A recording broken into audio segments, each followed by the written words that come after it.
Vou já passar a palavra ao professor Manuel Gonçalves Ferreira Filho. Queria só, antes disso, aproveitar a oportunidade para saudar também um outro mestre de Direito Constitucional de muitos juízes de língua portuguesa que aqui está entre nós, que não saudei inicialmente, que é o professor Jorge Miranda. Sem mais, passo então a palavra ao professor Manuel Gonçalves Ferreira Filho. Muito obrigado. Excelentíssimo senhor deputado Paulo Mota Pinto, que preside esta sessão. Excelentíssimo senhor professor Carlos Blanco de Moraes, meu velho amigo e parceiro de tertúlia sobre direito constitucional. Minha cara professora Anita Costa Lobo, que tenho a honra de conhecer hoje. Saúdo, assim, as autoridades que presidem essa sessão. Mas não posso, nesse momento, deixar de lado de manifestar clara e altamente o meu agradecimento ao professor Jorge Miranda. O professor Jorge Miranda, há quase 30 anos, sempre colaborou e apoiou a tomada de relações mais íntimas entre o direito constitucional brasileiro e o direito constitucional português. Assim, como professor de São Paulo, eu tenho que manifestar a minha admiração e a minha gratidão para com esse grande mestre do direito português. Evidentemente, eu também agradeço a incumbência que me deu o ministro Gilmar Mendes de tratar de um assunto tão delicado, qual seja o da implantação de um novo sistema de governo no Brasil, qual seja o semipresidencialismo. Eu devo dizer, de início, que depois de assistir aos painéis e às conferências que abrilhantaram esta reunião, eu, sem falsa modéstia, me considero indevidamente preparado para tratar do assunto.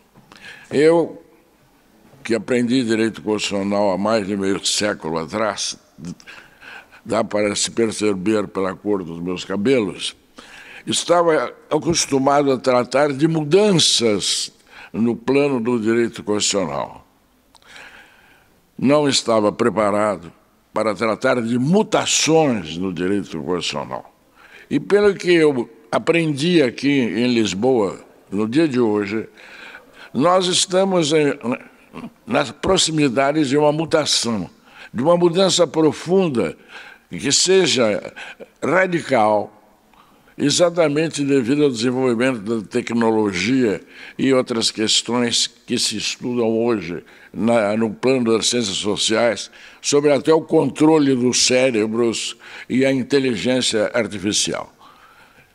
Como todos veem, eu não tenho condições de pretender discorrer sobre a governança no futuro.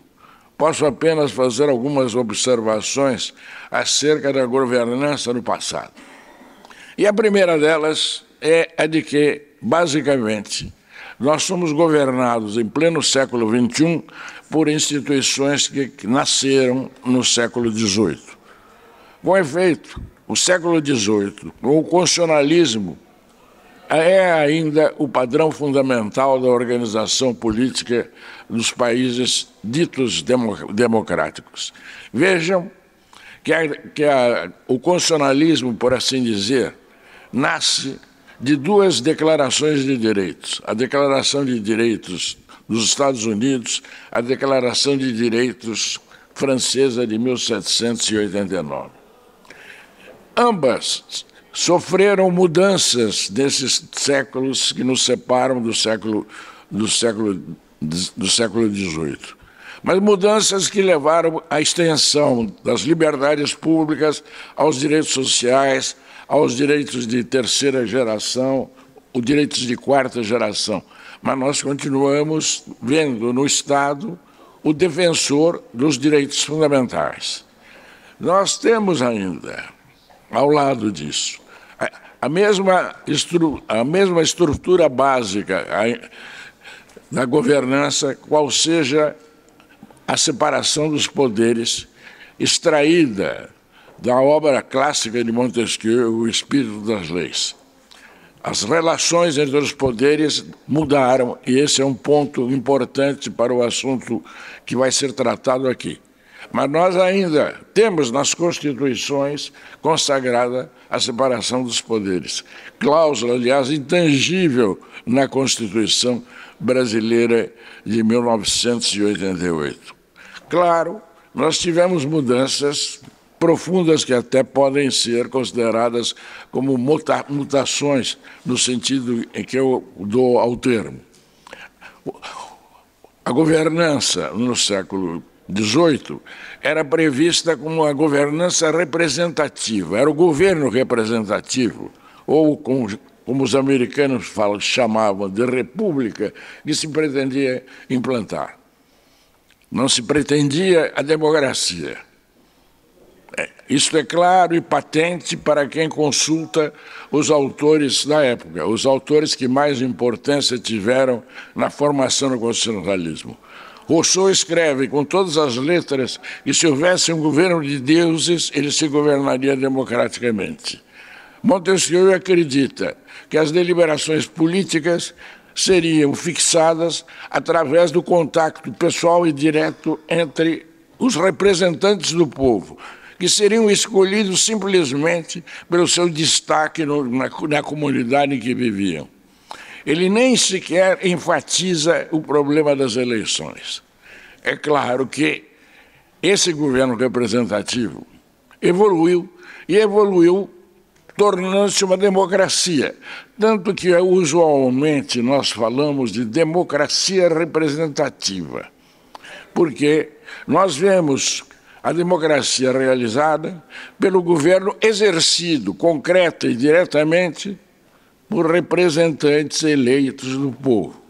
E olha que, e me perdoem se eu não cito Rousseau de novo, que sarcasticamente uma vez escreveu que havia no mundo um povo tão tolo que pensava que se governava, mas só se governava no dia da eleição, porque no dia seguinte ele era governado, não era mais governante. Os senhores já se perceberam que, como suíço, francês, Rousseau ironizava os ingleses, e a forma inglesa de governo, que já era um grande progresso pelo mundo. Esse direito constitucional ainda está nas constituições, mas será que ele é plenamente seguido de acordo com os que o inventaram ou o imaginaram? Nós podemos discutir esse aspecto longamente.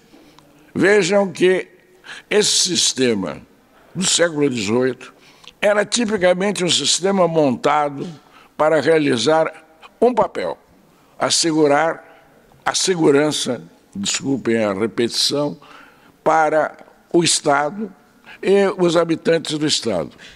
Os franceses, e desculpem-me se cito os franceses, o que é fora da moda, mas eu estudei em Paris, não estudei em Harvard. Repito, os franceses se referem a esse tipo de governo como État gendarme, o Estado-polícia. Não que ele fosse um Estado policial, mas que a tarefa dele era manter a ordem, e mantendo a ordem, cada um por si, pelo seu esforço, pelo seu trabalho, pelo seu talento, é que conquistasse o bem-estar. Não vou insistir nas mudanças a esse propósito, particularmente marcadas pelo Tratado de Versalhes, a criação da OIT e a nova concepção que se dá ou que se atribui ao Estado. O Estado hoje não cuida apenas da segurança, ele cuida de muito mais do que da segurança. Ele cuida, exagero, de tudo, porque em todos os planos da vida política, econômica e social, o Estado interfere, o Estado assume tarefas que jamais se pensou no passado que fossem próprias para ele. Essas mudanças realmente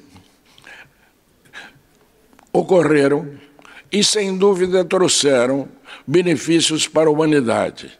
eu acho que o ser humano em 2022 é mais livre porque, por causa dos direitos fundamentais serem garantidos, é mais livre porque o Poder Judiciário garante esses direitos fundamentais, vive, digamos, melhor do que ele viveria se nós ainda estivéssemos sob o império das monarquias absolutas. Esse problema da separação dos poderes é exatamente o ponto crucial, a meu ver, de toda esta matéria que está sendo aqui discutida.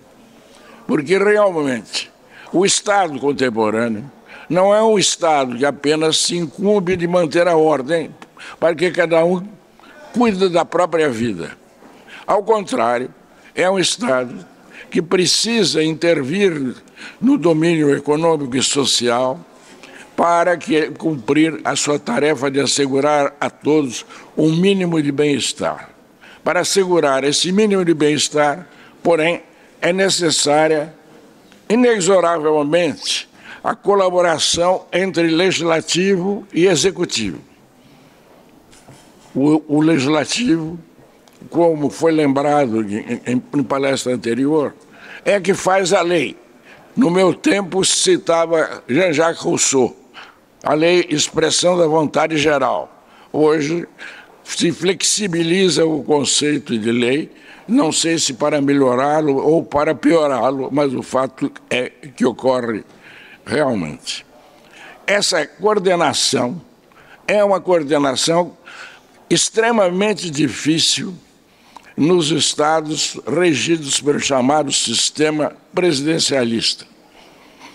O presidencialismo exige, como lembrou o ministro Gilmar Mendes, uma coordenação, uma integração, uma colaboração entre executivo e legislativo. O executivo não pode trabalhar pela melhoria das condições do povo se ele não tiver nas mãos a lei, porque ele está adstrito a obedecer à lei. E, para obter a lei, ele precisa ter o apoio da maioria parlamentar, ou de uma maioria ocasional, mas que fique do lado dele, dando-lhe os meios necessários para que ele desempenhe a sua tarefa. Esse é o problema fundamental que ocorre no Brasil a respeito da governança. Porque se o presidente da República não conta com a bancada de apoio que o siga, a base, como se costuma dizer na linguagem política, ele é impotente. Ele não faz a governança que é necessária para que um país como o Brasil, um país complexo, um país cheio de problemas, progrida. Essa dificuldade, na verdade, várias vezes foi demonstrada por crises políticas que levaram à deposição de presidentes da República que, embora eleitos por maioria significativa nas eleições, como Jânio Quadros e outros, não conseguem fazer a sua política porque não têm o apoio parlamentar mínimo. Não tem o apoio parlamentar mínimo, sem dúvida, por causa do sistema eleitoral, o sistema de representação proporcional. Mas permita-me a franqueza, é mais fácil alterar o sistema de governo no Brasil do que abandonar o sistema de representação proporcional. Não que ele seja dogma, ou seja sagrado, ou seja cláusula intocável da Constituição, mas porque para mudar o sistema eleitoral, quem é que são os atingidos pela mudança, senão aqueles que devem participar da mudança? O ministro Gilmar Mendes, com muito mais brilho e precisão do que eu, expôs o fundo da ideia de transformar o Brasil em uma república semipresidencialista, não uma república parlamentarista, porque isso seria utopia num país em que tem mais de 30 partidos, mas num regime em que, pelo menos, a maioria parlamentar se convencesse que ela é responsável pelo bom andamento dos negócios públicos, que ela não basta ela dizer não para que o país progrida, não basta ela dizer não para que o país se desenvolva.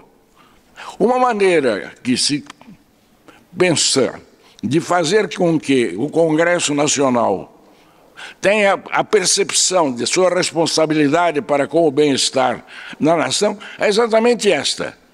O presidente da República, sim, o elemento democrático, exatamente porque ninguém conseguiria abolir no Brasil a eleição direta do presidente da República. Mas um presidente da República não que encontrasse naturalmente no seu primeiro-ministro, no seu gabinete, aquele que se incumbisse do apoio indispensável para a boa governança.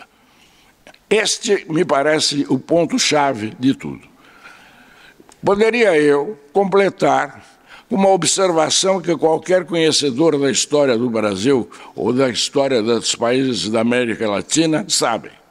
O presidente da República tende a se tornar um autocrata, a abusar do poder. Ele tende a achar que ele é uma espécie de monarca temporário. E há até um livro clássico sobre a história do Brasil que se intitula Sua Majestade, o Presidente do Brasil. Por essas e outras razões, eu sou um dos que seguem o ministro Gilmar Mendes na sua batalha pelo aprimoramento institucional do país, a fim de que o Brasil seja governado sem opressão, governado com eficiência.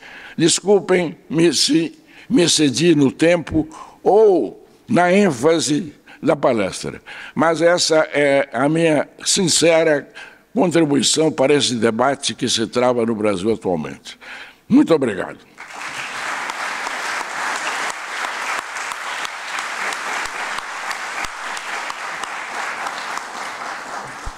Muito obrigado. Vou então dar por encerrado este painel, fazendo apenas o voto que quer na interpretação prática do sistema semipresidencialista, quer na evolução para o tal sistema, tanto Portugal como o Brasil encontrem o equilíbrio necessário para um bom governo. Muito obrigado.